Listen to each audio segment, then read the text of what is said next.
Before I started traveling around Germany, when I thought of this country, I only thought of things like Mercedes, BMW, the German engineering stuff, and of course, its darker history. Maybe it's just me, but I never imagined it would actually have towns that look like this.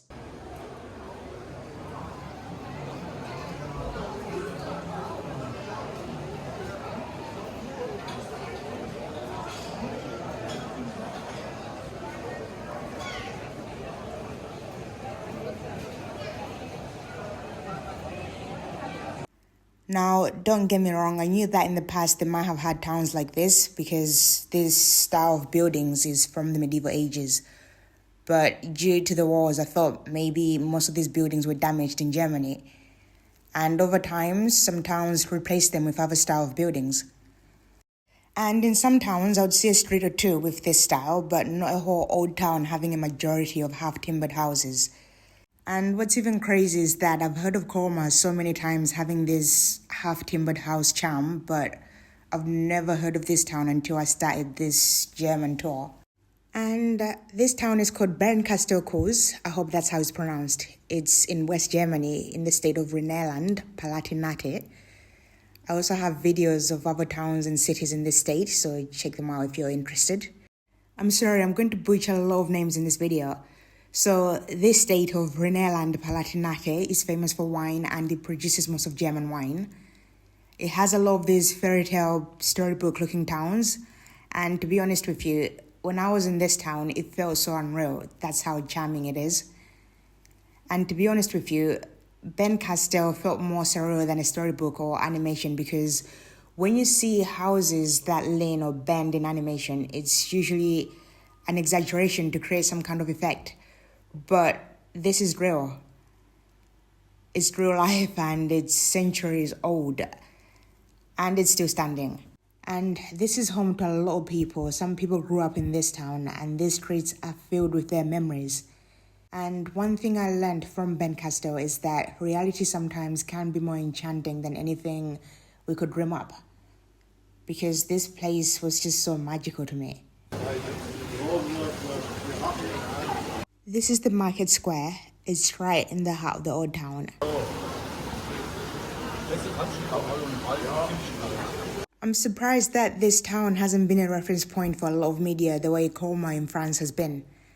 I really would like to see a movie set in this town. If anybody knows any, please let me know in the comments down below. So I was trying to understand why Colmar is more internationally known compared to Bernkastel. This is just based on how they're quite identical, so I thought maybe Germany doesn't want us to know since they don't really market these towns the way France does. I mean, France is loud and clear about how beautiful their smaller towns are. So I was checking with ChatGPT to see why Germany doesn't really market this side of the country.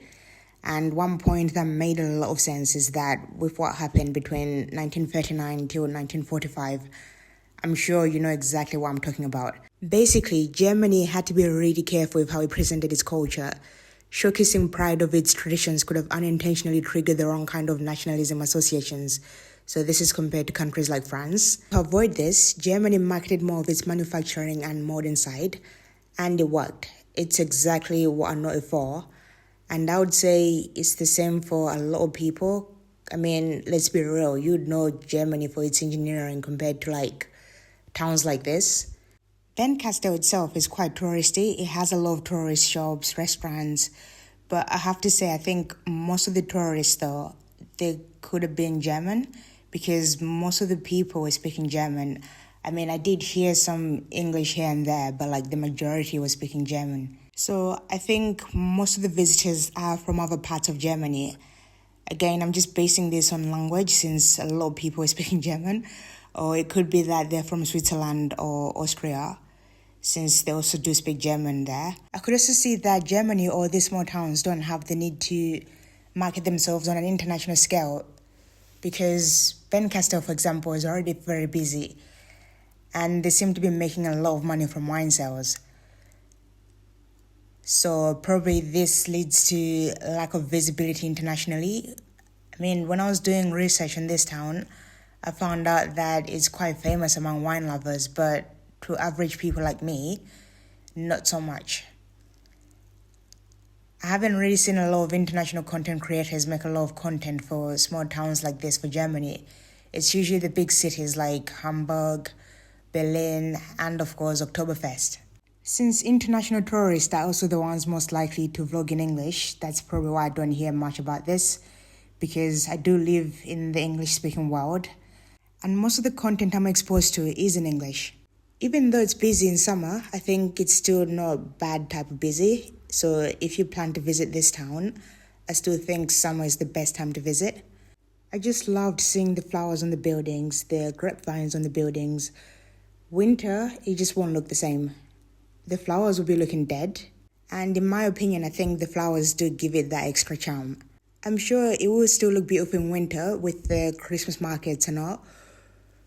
But that's just in December. And after December, you've got January, February. Again, the Christmas markets are usually out by then. Don't get me wrong, I've seen some snow pictures of this town and it looks like a Christmas card. But then again, it's very difficult to travel when it's snowing. I don't know if this region gets a lot of snow though, but if anybody watching knows, please let me know in the comments down below. And if you've been to any of the Christmas markets as well, just let me know what it's like. I noticed that a lot of people are arriving by river cruise ships or excursion boats, the ones that travel along the Mosell River. Maybe this is the best way to explore this region or by driving, because I was relying on trains and bus connections. As a result, I lost so much time just to get to this town and other smaller towns in the Rhineland, Palatinate area. Basically, I started off my journey in Trier and I was planning a full day trip. I hope to arrive in this town by 10:30 in the morning. And I started off with the train being delayed. And then when I arrived at the station where I was meant to connect the bus to this town, there was no cash point for me to withdraw any cash. I already purchased a ticket in advance and the bus driver was like, that's not valid on this bus and they don't take cards. The next bus was in an hour. I asked a local and she suggested to use the DB app. I purchased another ticket and the bus which I was waiting for, which was meant to come in an hour, was delayed for another 40 minutes. So in this case, I lost close to maybe 3 hours. So 3 hours of delays on the train and just waiting for the bus to Bernkastel. Living in the UK for so long, I'm so used to using my card for everything and not really having any cash with me. But in Germany, this will simply not work. I would say Germany is still a cash-based society. You need to have cash with you at all times because most places, even restaurants, don't take any cards. Which is funny because I always thought of Germany as this technologically advanced country. And I thought most payments would be digitized by now. But nope, you really do need cash. Due to me arriving at the town late, I really couldn't do much because I didn't plan to spend the night over. So I mainly just went around the old town, which I'm happy with, to be honest. It was better than what I expected it to look like, and in my opinion, it's more beautiful than the other towns I've been to with half-timbered houses or architecture, so like Strasbourg or Colmar. Just my opinion though.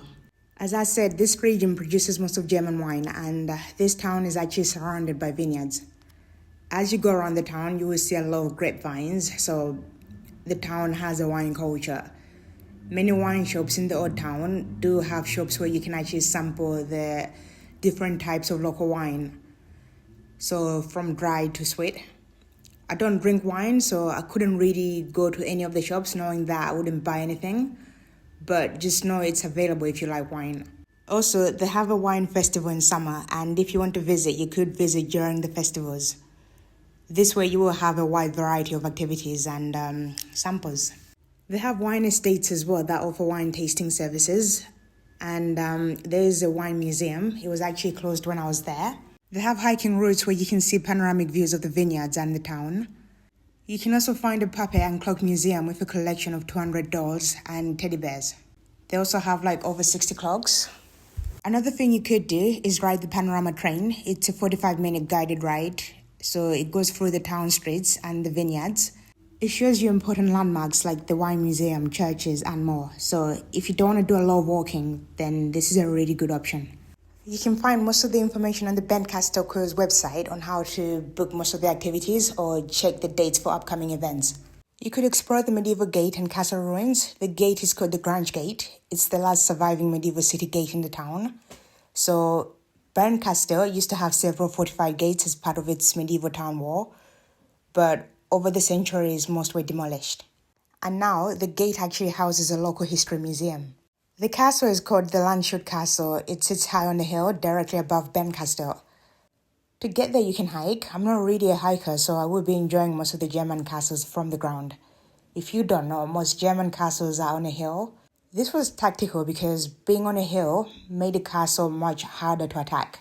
So enemies had to fight uphill, often exposed and tired, while the defenders could just fire an arrow or roll some stones. That way they could easily, defend themselves. Bernkastel Kues is a merger of two towns that came together. So here I was actually walking on the Kues side facing Bernkastel. Bernkastel is where the old town was, and it's also where the castle sits right on the top of the hill. The river in between is the Mosell River. Now, if you don't know about the Mosell, it's a big deal in this region of Europe. The Mosell River doesn't just flow through Bernkastel Kues, it crosses 3 countries. Basically, it begins in France, it winds through Luxembourg, and it enters Germany where it meets the Rhine River. It's been a route for trade and culture for centuries. It's also where you can see a mix of French, Luxembourgish, and German influences along its banks. So its wine, architecture, and I would say even its cuisine. I didn't really have that much time to explore on the Kues side, but it does have some cool stuff to do as well, like the wine museum. So this is the wine museum. And the Kues side is also known for vineyards, and it's also the birthplace of the philosopher and astronomer Nicholas Kues. And the towns were merged in 1905. This was for administrative purposes. It's basically easier to manage one town than 2 smaller ones. For food, I tried out this restaurant on the Kues side. It's called Brauhaus Bernkastel Kues. I'm not adventurous when it comes to food. The only meat I eat is beef or chicken, so that cancels out a lot of traditional German food because a lot's got pork in it. I don't drink beer and wine either, so again, that alone is like an experience in Germany. So I ended up just having a salad. It was a very good salad though. And I do recommend this restaurant because the customer service was actually really good. On the Bernkastel side, where the old town is, they also have a lot of restaurants, cafes, and ice cream parlors. I tried out an ice cream parlor on the market square called Isa Cafe Bressanon. It was also very good. And I have to say, even the nearby towns looked so beautiful. There were times I wanted to just get off the bus and just explore, but I didn't know exactly where I was, so I just had to enjoy the views from the bus. And I actually think maybe a road trip might be a good idea as well in this region. Anyway, thank you very much for watching. I hope to see you in the next video. Bye!